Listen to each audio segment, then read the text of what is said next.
So, well, I've titled this, I know it wasn't the Twinkl title, but I've titled this Travel and Holidays, Dream or Nightmare. And it was only as I was coming on that I had thought, oh, that might actually be misinterpreted. What I mean is dream or nightmare from the point of view of the autistic person, not from the point of view of anybody else looking in. So let's get moving. So just in case you don't know me, my name's Kathy. I run Autistic Girls Network, which is a small charity supporting autistic girls and women and their families, and campaigning for earlier diagnosis because girls are diagnosed much later than boys on average. I've got 2 autistic young people of my own, and I'm neurodivergent, as is my husband. And I wrote a book, I think it was about 2 years ago now, or 3 years ago, I don't know, time flies, doesn't it? Called Nurturing Your Autistic Young Person. I have a master's in autism, and I'm just about to start a PhD because, you know, never knowingly underworked and all that, ADHD brain, I think. I've got lots of experience, unfortunately, with CAMS and intensive support team and social care, EHCPs, flex learning and specialist schools.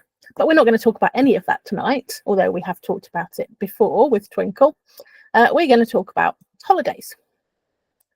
So I personally don't like travel anymore, but I used to like travel. I traveled a lot when I was in my, I suppose, early 20s, early and late 20s. I traveled quite a lot. I hardly travel anywhere now. And it can be a really joyful thing for people, but it can also be quite a stressful thing. And so we're going to talk about, you know, kind of finding the balance between those two. Well, let's think about the kind of things that are difficult about holidays from the point of view of an autistic person. So one of the main things that I find, and that comes up quite a lot in our Facebook group, is that going on holiday takes you away from your emotional safe space, which is generally home. Not always, of course, but generally it's your home. It's your space. It's your little space within the home, if you like, and it's your safe people. Now, of course, when you go on holiday, you're usually going with your safe people, but you're not necessarily going with everything else that you love and everything else that keeps you emotionally regulated. And staying regulated is really, really important. And so being somewhere else, even if you know it a little, even if you've been there before, threatens that regulation, if you like. There's all kinds of things that come up when you're thinking about holidays. Will the bed be comfortable? I might have hypermobility or Ehlers-Danlos syndrome or a chronic pain condition, all of which are common co-occurrences with autism and other neurodivergencies. A different mattress might make my back ache, which can be more problematic if I've got issues with interoception, which is the feeling of sensations and emotions in your body, or I'm hypersensitive to pain. And a lot of autistic people are either hypersensitive or hyposensitive, meaning they don't feel pain so much. Next slide. Is the bed in wherever you're going to stay going to be a sensory nightmare? Is it clean? Is it germ-free? I don't like the idea of other people having slept in it. I need to bring my own bedding and pillows.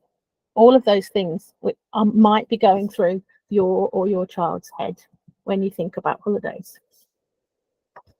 Will the house or your room that you're sleeping in have an odd smell? I'm hypersensitive to smells. My daughter, when we went to see an alternative provision, which was in quite an old building, she didn't say a word when we were looking around it, when we were being shown around it, and we went in all these different rooms. And when we came out, I said, what's wrong? She said every room had a different smell and they all smelled bad. I couldn't smell any of them, but she could. It's not just smell, it's also light. Will the room or the house or, you know, whatever you're staying in, will it have blackout blinds or curtains that I need for light sensitivity? Because my eyes are very sensitive to light. I love this picture, but I am going to talk about a couple of other things first.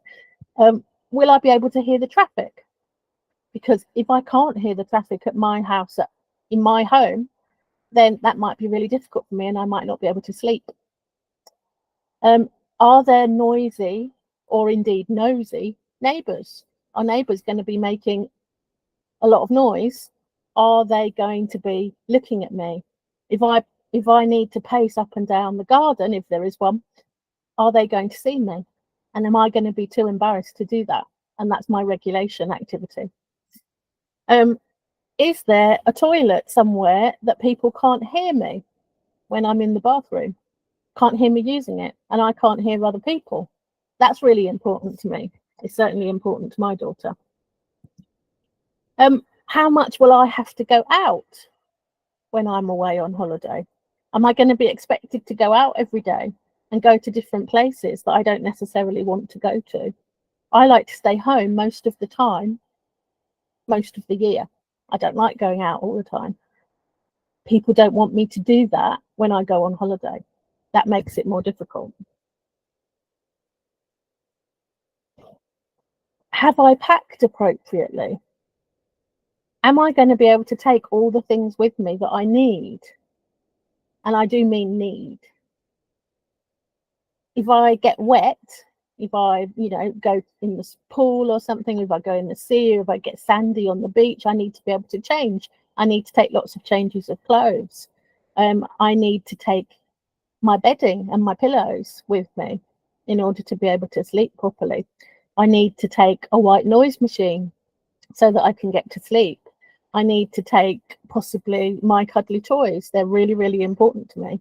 I may need to take very bizarre things which I'm really, really attached to, as much as I'm attached to a person.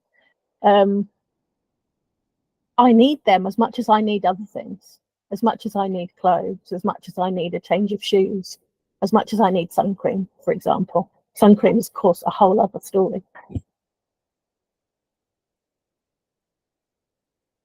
Traveling itself can be overwhelming in a sensory way. There's a lot involved before you actually get to the place where you're going. You have to maybe go to an airport. To get to the airport, you have to drive or catch a train. You have to do that with lots of luggage. When you get to the airport, there's lots of people there. There's lots of noise. There's lots of announcements. All of those things are pretty difficult. Not to mention, the sensory part of actually being on an aeroplane or being in a car for a long time, apart from anything else. What food will I eat? Am I going to be able to get the food that I want? I have quite a restricted diet. Am I going to be able to find that food? You might have to take some of that food with you in that very, very big suitcase that's overpacked. I'm part of an ARFID group. ARFID stands for Avoidant Restrictive Food Intake Disorder. And we often see pictures in that group of entire suitcases of food, because those foods are the only things that those children will eat, or sometimes adults will eat. And if they don't have them, they won't eat anything for the whole holiday. So obviously it's really important to take them. For some people, holidays aren't relaxing or helpful. They don't reset you. And in that case, that person would probably rather stay at home with a good book and their pets. If a holiday isn't recharging your batteries, and if it's more stressful than being at home, is it really a holiday for you? So it's something that has to be taken into account. And obviously, if you're traveling as a family, everyone's needs have to be taken into account, and you have to balance those. And that's never an easy thing. And I'm in no way suggesting that it is. Sometimes you find that the more that you avoid things, the more likely, even if you might enjoy something, it feels safer to say no. And so it may help a little, perhaps, to pick small activities to expand your kind of boundaries and doing that with your child, if it's your child that we're talking about, who's the reluctant person, can help them feel in control and build their confidence to try more things when they're ready. And making a record of those wins so that you can see your progress or their progress is really important. However, although I've suggested that, I don't in any way mean to suggest that you be pushing people to do things that they desperately don't want to do. Yeah, hang on, I'm going to talk about the next slide. I almost went into the next slide without actually turning onto it.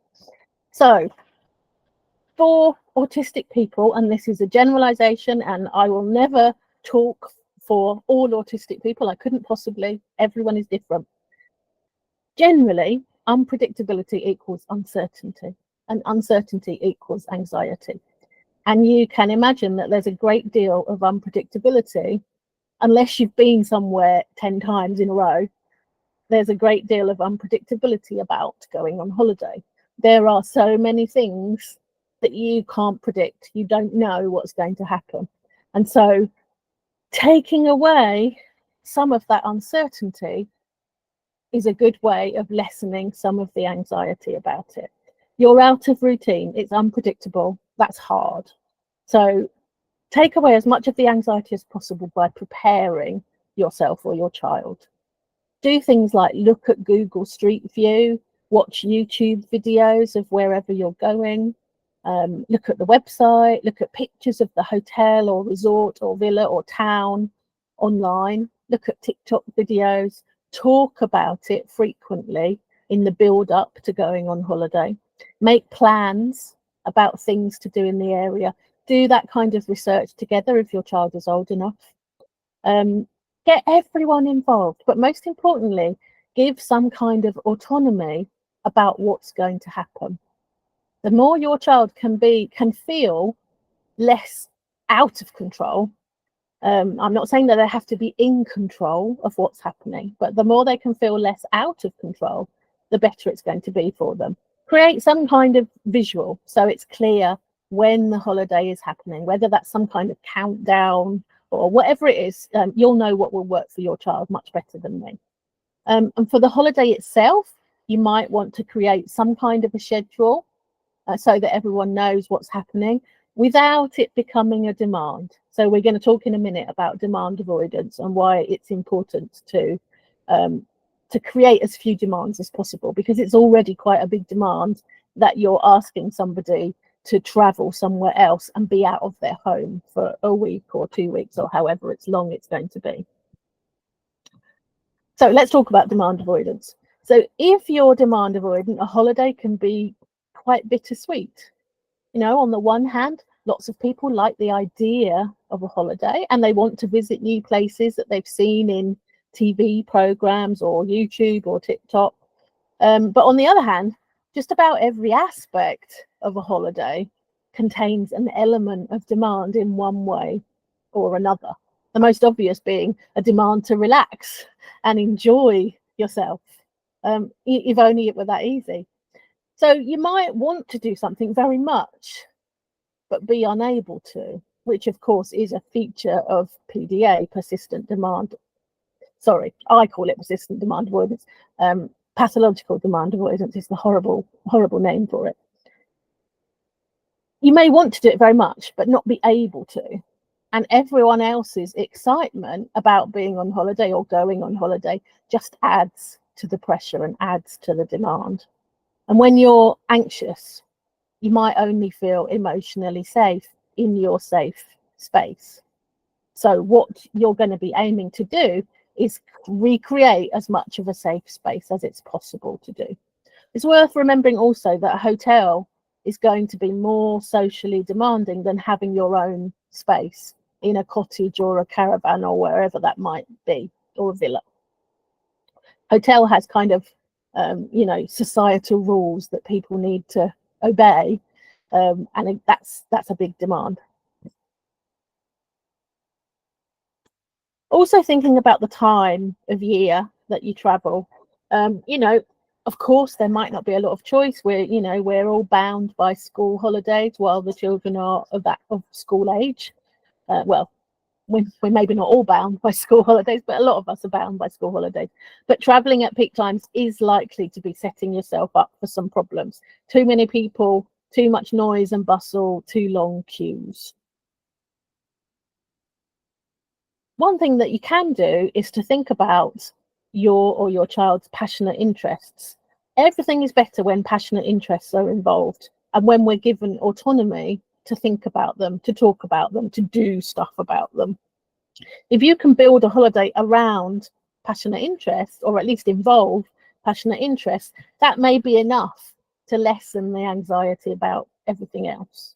And looking forward to doing whatever it is that you've planned about those passionate interests might be enough to kind of push that reluctant young person to be more involved in the holiday than perhaps they might otherwise want to be.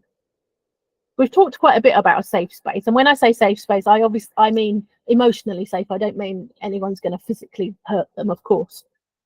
We often hear, oh, I needed to get away. I really needed to just take a break and relax. But of course, if the holiday feels that stressful and unpredictable and anxiety inducing, it's not taking a break, it's not relaxing, it's not getting away. Some autistic people won't feel this need to have everything new to get respite. They get respite by retreating to their safe space.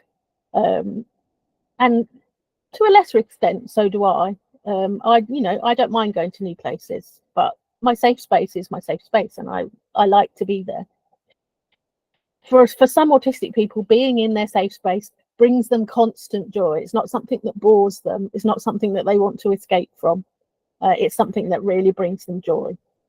So again, important to remember that when you're thinking about taking them away from that space. Again, it's about balance, isn't it? It's about balancing your needs and the needs of the rest of the family. Some neurodivergent people may be so stressed by the week's holiday that it's not a respite and they need a holiday in their home to recover. We do sometimes say that, don't we? Oh, I need a week's holiday to recover from that holiday. But in their case, it really is true. But the more you put into the preparation to take away the uncertainty about the holiday and bring some of the safeness of home, the more likely it is that the holiday will be more of a success and that you can create your own safe space on holiday. And if you can afford it, and obviously everyone has different budgets, having more, an extra room or something so that you can escape is great, so that they can escape. Being away from the main bustle and noise of a resort, if you're staying in a resort or a hotel, is also a good idea, as is being away from, the smells of the dining room and things like that. We all know transitions are tough for autistic people. It's kind of the thing that most people know, I think, about autism. And I think most parents do need to accept that at least the night before you go and the first night of the holiday and maybe the night before you come back, they are going to be tough. We've been through this many times. The first night is always a difficult night. We only go on holiday in the UK now, and many's the time where I've thought that first night, it's got to about 10 o'clock and I've thought, I'm going to have to drive home. It's so bad, I'm going to have to drive home. But usually the next day it gets a bit better, because basically the stress and the anxiety and the overwhelm of being in that new place has sent somebody basically into meltdown or shutdown. And that's the only way that they can deal with it. And this needs to be built into your holiday plans. So the second day, after a bad first night, the second day needs to be really chilled out, because they're probably really tired. They're probably really overwhelmed. They probably have like massive sensory overwhelm. So don't be, going to look round the Taj Mahal on your second day, or wherever you like to go. Talking of the Taj Mahal, some people like to go to really hot places, others don't. I am not a fan of hot places, but And luckily, nobody else in my family is, so we don't have that. We don't have that push-pull issue. But be aware that bright sunlight and extreme heat can be really discomforting for quite a lot of autistic people. It's probably more the norm for it to be that way than to be a sun worshipper. I have no statistics for that, so it might not be true, but anecdotally, it feels like it's true. And so if you're going to a hot country, prepare for dealing with this. And if you're going to a hot country for the first time with them, be prepared that they may not like it, and find ways for them to escape the heat and the brightness, and make sure you pack sunglasses, etc. Although if they've never worn sunglasses, again, that might be a bit of a sensory nightmare. Sun cream. You would not believe how many posts we get in our Facebook group about sun cream. You could go in, you could join the group, and if you do join, we always get a big influx after these sessions. If you do join the group, make sure you answer all the joining questions, otherwise you won't be allowed in. But if you do join the group, just post in the search box sun cream. I guarantee you there'll be like 100 posts come up with different ideas about good sun cream. At the moment, the dry spray stuff seems to be most favoured. Another thing, which perhaps depends on the age of your child, is Wi-Fi. Now, you'll know, if you've got teens, you'll know that there is no point in going on a holiday that has no Wi-Fi. This would not be a successful holiday for my family. If there was no Wi-Fi, we would have to drive home straight away. So it's something, for me, it's something that's absolutely on the list, and it's quite high up the list as well of things that I need out of a holiday venue. If you've got a young child, probably it's not such a big deal. But unless you have a family who actively wants to go off-grid, it's wise to make sure anywhere you go has good Wi-Fi. Phones are often a means of emotional regulation for autistic people, and when you're in a strange space with lots of strange people, it's not the time to be taking away that emotional regulation tool. Another thing to think about is dividing up, splitting up. I don't mean permanently, but you may find that splitting up, either while on holiday or even for the whole holiday perhaps, works better for your whole family if individual needs are too different from each other. One person loves museums, the other person detests them. You know what it's like.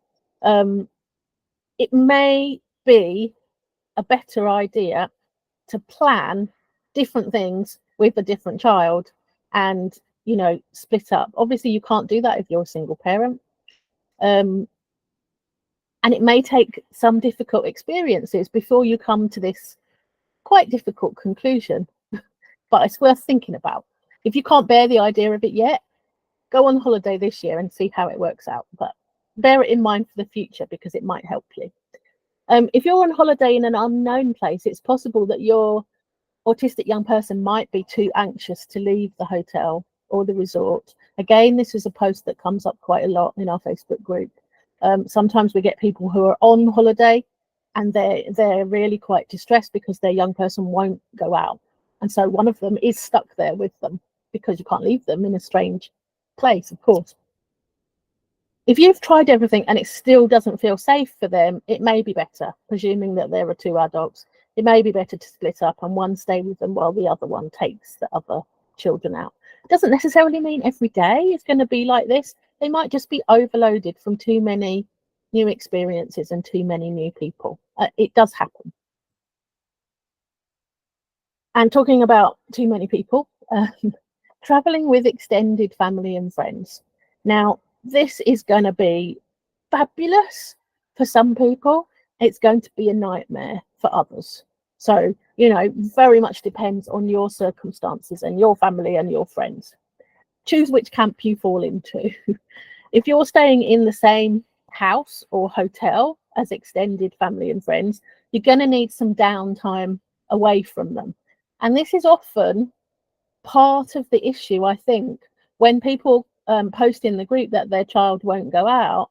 Sometimes they are with quite a lot of other people. And so what's happening is the only time the autistic young person has respite from all those people is when they go out.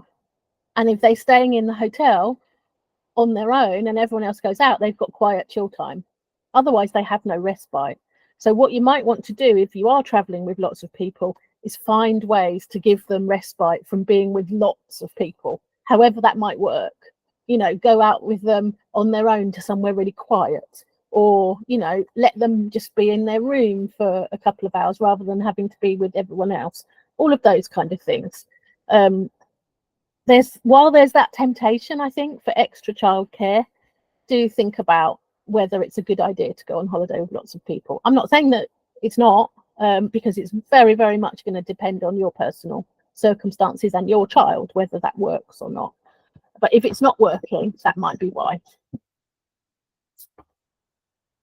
And talking about sensory elements of being away, as well as the heat and the brightness that we've talked about, there's going to be other sensory elements which might be challenging.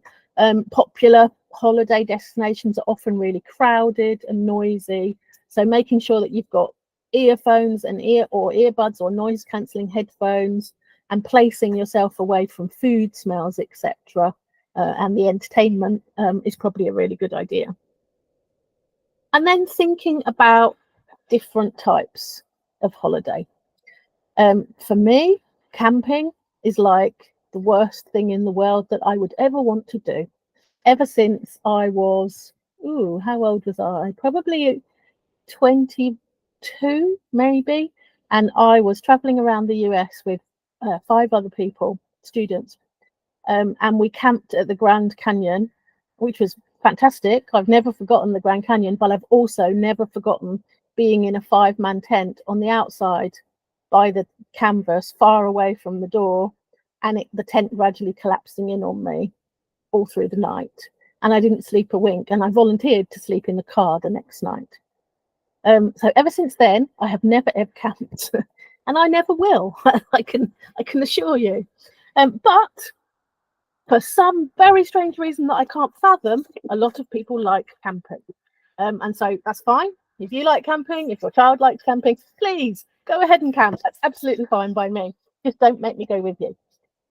But camping is pretty popular in our Facebook group. Caravans are really popular in our Facebook group.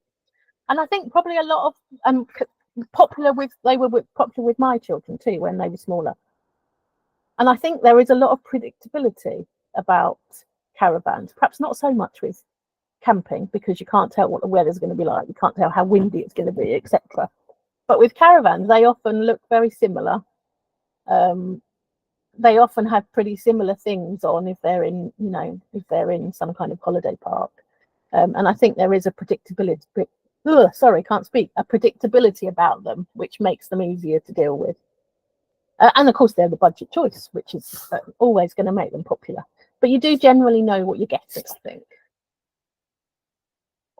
Then thinking about, do you get a villa or a cottage if you're in the UK?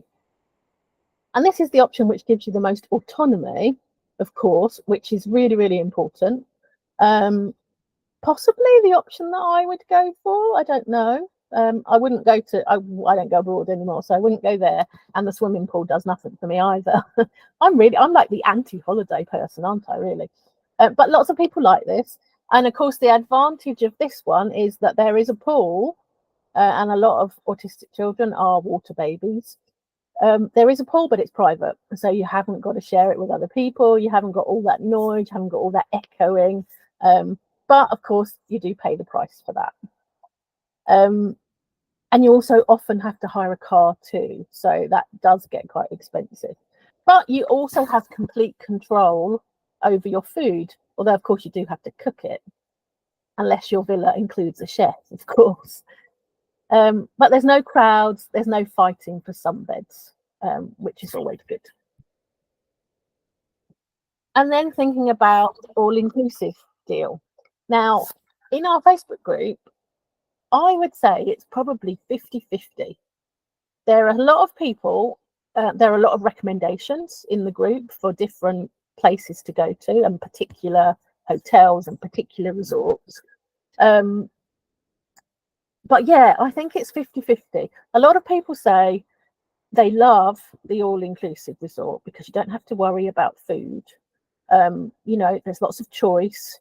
You can make sure that the menu includes some plain everyday food if that's what you need, because even the most adventurous eater might kind of tighten up their appetite when they're anxious and unsure. If the dining room is too noisy and overwhelming, there's often poolside snacks. You know, you can often get pizza or something at like a snack hut or something, and that might be a good option. However, the other 50% say that the food choice is overwhelming. It's really, really busy at meal times. It's really crowded, and they have tried it, but they decided that they'll go for a villa next time. I don't think you can possibly say necessarily what's going to work for you unless you tried it. But yeah, 50-50 for all inclusive. And then I wonder if anyone recognizes this. This is an image which I found on the internet, but it's Eurocamp. Eurocamp is also really popular within the Facebook group. Now, of course, there's lots of different Eurocamps, and there's some in the Netherlands, and there's some in France. They tend to have quite a lot of fans, and I think it's because they are so much quieter than kind of the UK versions of them. You do have to travel to get to them, of course, but that's a holiday, isn't it? You have to travel to get there. But they tend to be quite well respected and well received, so worth a look, I think. And then the last one, and probably the most expensive one, is a cruise. Now, some of you might have tried a cruise, I don't know. We did have a period in our lives where we were a cruise family. My husband is scared of flying, and that's why we never fly anywhere anymore. But yeah, we went on a few cruises and loved them, I have to say. Absolutely loved them. Although the children's clubs were less and less appealing to my children as they got older, and eventually they refused to go to them. We didn't realise either of our children were autistic at that point when we were on cruises. But it's probably the most expensive option, depending on when you go. You can get some really good deals for cruises. Wi-Fi that we've talked about can be expensive and patchy on a cruise, although you can get it. If you need a lot of access to Wi-Fi, you're probably going to be paying quite a lot of money. But there's an endless choice of food and a big choice, or not endless, but a big choice of food venues on a cruise ship. You can usually find somewhere that's not, hugely crowded and overwhelming. There's lots of kind of, snack pizza places by the pool and things like that. So there's, any time of the day you can find food that basically everyone will like, because you can go to a buffet and have all kinds of different things. A lot of them do a children's tea at 5 o'clock, and sometimes elderly adults try to sneak into children's tea because there's 1 hour of the day where they don't get food anywhere else on the ship. It's very amusing to see. But yeah, there's really good food choice on a cruise. And if you go to the main dining room, waiters will always be happy to provide you with something plain, if that's all your child will eat. If you say, my child will only eat plain pasta with no sauce on it, then they'll go and get you a bowl of pasta. Of course, cruise ships are full of people. There's no escaping that. They are full of people, but they're not generally too crowded in it, or rather they are crowded around the pools, for example, but there's usually somewhere you can find where they're not too crowded. Most of them have kids clubs. Whether your child will want to attend is a different matter. Some ships or some lines have autism trained staff, such as Royal Caribbean and Disney lines for a start, although Disney are very expensive. Princess cruises have lanyards with tracking on them so that you can keep an eye on where your kids are, because as your kids are older, they do have independence on some ships, which of course the kids love. You might not love so much, but the kids love it. They also have a published schedule and a newsletter which is circulated every night about what is going to happen the next day. So you can meticulously plan your entire day down to the minute if that's what you'd like to do. And a lot of autistic people do like to do that. And if you stay on the ship when it's in port and you don't go off to, you know, wherever it's moored that day, it's generally very quiet because everyone gets off the ship. Although do check that there isn't an emergency drill on that day because that's loud. And then for the last bit, just a quick word about flying. Do check with the airline about support when you book. You can book support. We've heard that we've heard good things about Jet2. We've also heard bad things about Jet2, but we've heard that you can pre-book seats free of charge. You can have priority boarding and assistance from the check-in to boarding, both at the UK and at the destination airport. But whichever airline you use, booking assistance and using a sunflower lanyard can make a big difference. The smaller regional airports generally calmer and quieter, although obviously don't have such a choice of destinations. But also think about the timing of return flights. It can be a real anxiety to have to wait around all day without access to a room because you've had to check out. That can be quite distressing for autistic children. Thinking about, sorry, the last slide, thinking about food. I know we've talked a little bit about this already, but if you've got a restricted diet, holiday mealtimes can be a bit fraught. One way around this is to stay somewhere self-catering. Although even then, if someone has ARFID, they're still going to struggle with unfamiliar brands of food, so you still may have to take quite a lot of your own food. For some, the sensory aspect of a big restaurant or a big dining room is going to put people off. Too much noise, other people potentially touching the food is too off-putting. If you are going to brave a buffet, going as soon as it opens tends to be quieter, and you may need to take your own cutlery for your autistic young person if that's what they really need. We know people who take their own cutlery and plates everywhere they go. If you do have a medical diagnosis like ARFID, it is worth talking to the airline because you can get extra handheld baggage allowance for medical needs, and the food would be counted towards that medical need if they had that kind of diagnosis. So if you need to take special foods, do think about that. You'll probably need some kind of evidence, such as a letter from your GP. Okay, I'm going to leave it there so that we've got a chance to have some Q&A.